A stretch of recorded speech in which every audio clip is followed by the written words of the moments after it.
Lockdown में UP के विधायक अमन मणि का उत्तराखंड दौरा ऐसा गरमाया कि अब इस पर मंत्री और अफसर तक असहज हैं। अब महाराष्ट्र में प्रधान सचिव अमिताभ गुप्ता पर जैसा एक्शन हुआ वैसा ही एक्शन की मांग उत्तराखंड में भी हो रही है।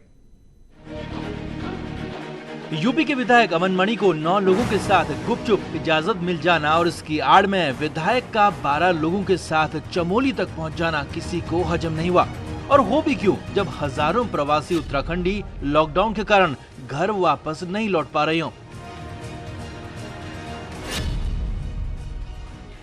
इस आधार पर पास जारी किया गया, ये सरकार स्पष्ट करे। ये दोहरा मापदंड जो है क्यों सरकार अपना रही है कि विधायक जो है वो जहां मर्जी आए वहां जा सकता है, उसके लिए पास जारी किया जा सकता है, लेकिन उत्तराखंड के लोग अपने घर भी नहीं जा पा रहे हैं, उनके पास जारी नहीं किए जा रहे, उसको निरस्त किए जा रहे हैं। तो नतीजा मामले ने तूल पकड़ा। अब कांग्रेस जवाब मांग रही है। अब इस मामले में सरकार के मंत्री से लेकर अधिकारी तक असहज हैं। मामला शासन के आला अधिकारी से जुड़ा है, लिहाजा मंत्री भी संभल कर बोल रहे हैं। एक धार्मिक आयोजन के लिए 3 दिन की अनुमति मांगी, 3-4 दिन की अनुमति मांगी, तो उसमें कहा इस पर विचार किया जाना चाहिए, विचार किया जा सकता है। अनुमति नहीं मिली और उसके आधार पर वो अनुमति फिर बाद में मिली। बाद में जैसे संज्ञान में आया उसको तत्काल अरेस्ट कर लिया, तत्काल मुकदमा दर्ज किया। तो उसके इसकी तुलना कैसे हो सकती है? अब दबाव में ही सही, लेकिन अमन मणि पर उत्तराखंड से लेकर यूपी तक केस दर्ज हो चुके हैं। लेकिन नियमों के खिलाफ जाकर अमन मणि को इजाजत देने वाले अधिकारियों पर कार्रवाई कब होगी या कार्रवाई होगी भी या नहीं, इसका जवाब देने को कोई तैयार नहीं। देहरादून से न्यूज़ 18 के लिए सुनील नवप्रभात की रिपोर्ट। उत्तराखंड में प्रवासियों के लौटने का सिलसिला जारी है और हजारों लोग अब तक लौट चुके हैं। ऐसे में सरकार ने स्वरोजगार के लिए बिना ब्याज के लोन देने का प्लान बनाया है, लेकिन कांग्रेस का कहना है कि पहले सब फंसे लोगों को वापस लाएं, फिर कोई प्लान बनाएं।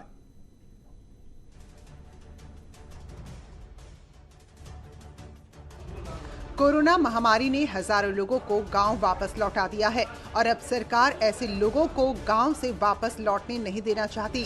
राज्य मंत्री धन सिंह रावत की माने तो प्रवासियों को उत्तराखंड में रोकने और स्वरोजगार देने के लिए सरकार लोन देगी।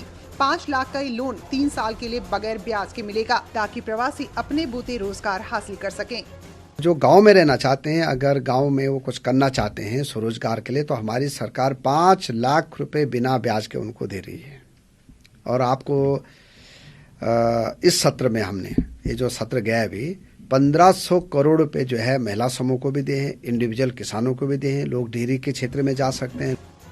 उत्तराखंड में अब तक 40,000 से ज्यादा प्रवासी लौट चुके हैं, जबकि करीब 80,000 लोगों ने आवेदन किया है और लौटने का इंतजार कर रहे हैं। कांग्रेस का कहना है कि सरकार जल्दबाजी न करे, मुश्किल में फंसे लोगों को घर पहुंचाए, फिर लोन और रोजगार की बात करे।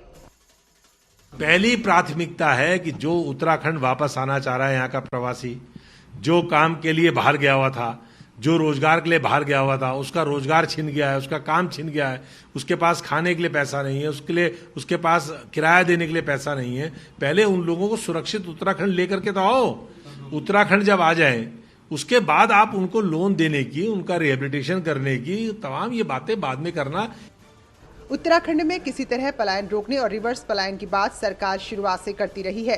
अब कोरोना संकट में लौटे लोगों को राज्य सरकार राज्य में ही रोकना चाहती है, लेकिन सवाल यही कि जो शख्स सब कुछ छोड़कर वापस लौटा हो तो उसके लिए बगैर ब्याज का लोन राहत होगा या फिर आफत। न्यूज़ 18 के लिए देहरादून से दीपांकर भट्ट की रिपोर्ट। इधर लॉकडाउन के बीच गढ़वाल यूनिवर्सिटी में 20 मई तक सेमेस्टर परीक्षाओं में एप्लीकेशन भरने की बात कही गई है।